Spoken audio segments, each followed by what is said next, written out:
ಕರ್ತನ ಭೋಜನ ತಗೊಂಡವ್ರು ಮೊದಲನೇದಾಗಿ ಅವ್ರ ಒಳಗಡೆ ಭೇದಗಳಿರಬಾರ್ದು.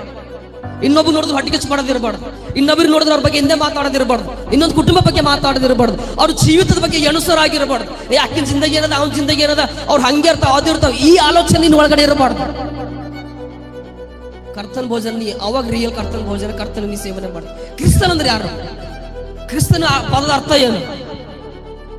ಪ್ರೀತಿ, ಶಾಂತಿ, ಸಮಾಧಾನ, ದಯೆ, ಉಪಕಾರ, ಮಮತೆ. ಇದು ಕ್ರಿಸ್ತನ ಆತ್ಮಗಳು, ಕ್ರಿಸ್ತನ ದೇಹ, ಆತನ ರಕ್ತ ನೀ ಸೇವನೆ ಮಾಡ್ಲತ್ತಿದೆ. ಆದ್ರೆ ನಿನ್ನ ಒಳಗಿದ ಹೊಟ್ಟೆಕಿಸ್ ನಡೆದಿಲ್ಲ, ಆದ್ರೆ ನಿನ್ನ ಒಳಗೆ ಇನ್ನೊಬ್ಬರ ಬಗ್ಗೆ ಮಾತಾಡೋದು ನಡೆದಿಲ್ಲ, ನಿನ್ನ ಒಳಗೆ ಇನ್ನೊಬ್ಬರ ಮೇಲೆ ಭೇದ ಹುಟ್ಟೋದು ಹೋಗ್ಲತ್ತಿಲ್ಲ, ನಿನ್ನ ಒಳಗೆ ಇನ್ನೊಬ್ರಿಗೆ ಹೆಂಗಾರ ಮಾಡಿ ಹಾಳಾಗ್ಲ ಅನ್ನೋ ಆಲೋಚನೆ ನಡೆದಿಲ್ಲ. ಅಂದ್ಮ್ಯಾಗ ಯಾವ ಕರ್ತನ ಭೋಜನ ನೀ ಸೇವನೆ ಮಾಡತ್ತೀವಿ?